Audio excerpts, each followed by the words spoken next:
Hi, my name's Tony Sharples and welcome to Old Dog New Tricks. I'm about 3 months down the track of building Old Dog New Tricks from scratch, so I thought it would be a good time to do a major update on what's been hard and what's been easy, what I've learned along the way, and where I see myself heading for the next 3 months. Okay, so first, if I look back at the last 3 months, the things I'm really happy with are that the site has come together really well. I trialed placing Google ads on the site. I actually decided to take that off after a while because I think that will be a really good thing for later down the track, but in the short term it was really just messing up the look and feel, and particularly the load times of the site, which was surprising. I wasn't really expecting that. So I'm very happy with how that's going.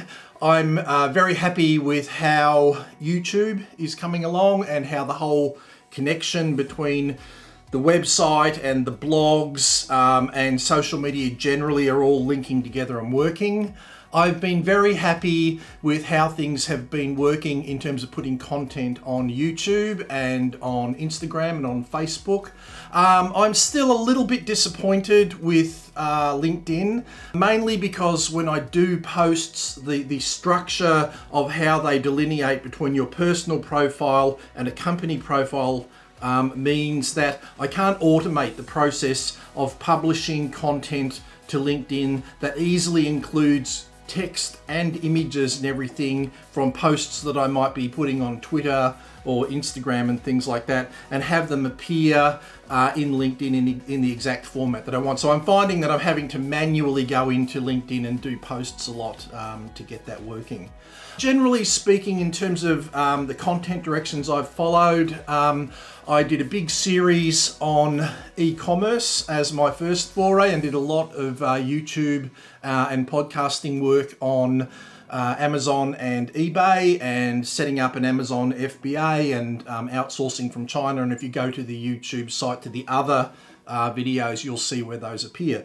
So I really had to sit down and decide, okay, what am I going to do for the next few months? And I think for the next few months, what I've decided to do is to really get back and focus on the digital marketing side of things. And I sat down and I had a bit of a strategy session to work out two things. What did I want to cover next, but also looking at where my strengths lie and how that would sort of mesh in with the content that I would be developing over the next few months as a focus area.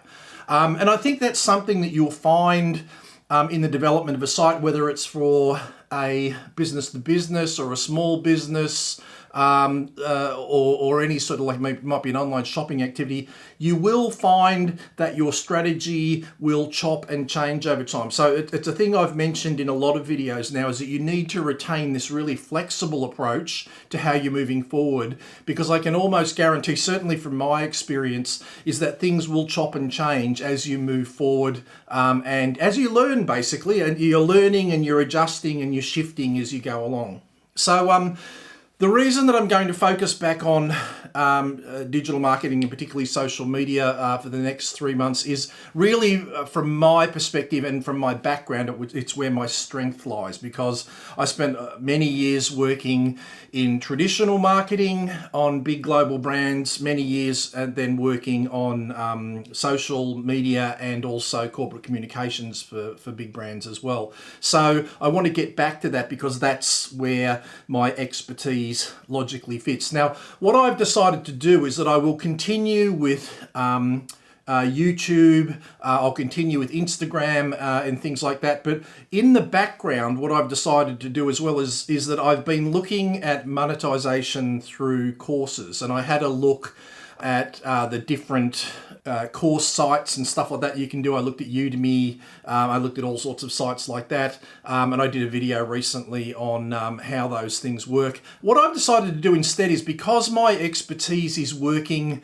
primarily in big corporate companies on big multi-country brands and whatever, is I'm going to focus on developing a course that's really designed for corporates who don't feel that comfortable about their level of understanding and their ability to engage with the people that they've got to work with in marketing when it comes to digital marketing. So I'm going to focus on that space, and as a result of that, I've decided that what I will actually do is I will build a bespoke course from scratch rather than actually going and just throwing some content up on an existing infrastructure like Udemy or something like that. So I've decided to go ahead and use, I looked originally at Canvas, but I've now decided to use Bridge as a learning management system, and I'm going to be building content on that. And essentially what I'm looking to do is I'm going to be developing a 12-week online course over the next 12 weeks. And I'm trying to force myself into a situation where I'm going to essentially do the content live over the next 12 weeks, week by week. And so what I've got is I've got a real life student that I'm going to work with who will take the learning that I put up each week, and I've already worked out the curriculum and the learning outcomes and things like that.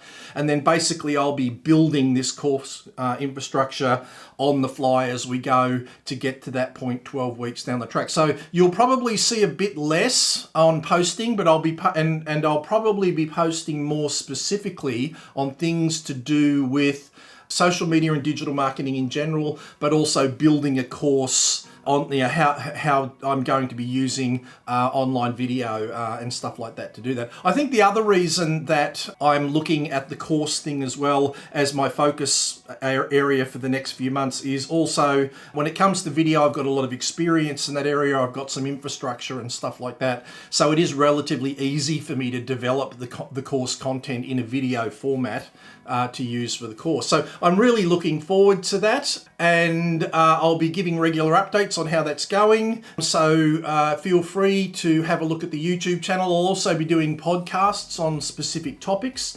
and different posts on Instagram, LinkedIn and Facebook as I move forward. One little side note, I didn't mention Twitter before. I'm not getting a lot of traction on Twitter. I just find, and I think this is really the problem with Twitter for a lot of people, and it really depends on the business that you're in, is that Twitter has a massive volume of content that flies through it, and really you have to pedal pretty hard to keep up with that content. Now, if you're working in a scenario where you are working with a brand team and a content development team, and you can be plugging out lots of Twitter updates every day and all that sort of stuff, I think Twitter would enable you to get far more traction. But for me, not only from a resources perspective, but also from the perspective of just having enough things to talk about in terms of what I'm doing and what's going on in my world right now, I'm finding it's very hard to get traction on Twitter. So really I'm just using Twitter from the perspective of I'm fairly well just auto feeding out my blogs, my YouTube updates, my Instagram and stuff like that.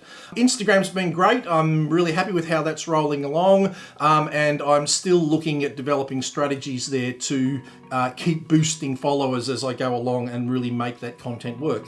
So that's the update for now. I hope you learned something out of that, and I will come back with another one probably in 2 or 3 weeks' time, because I've got to put a lot of focus into the curriculum development for the course coming up, and I'll see you next time.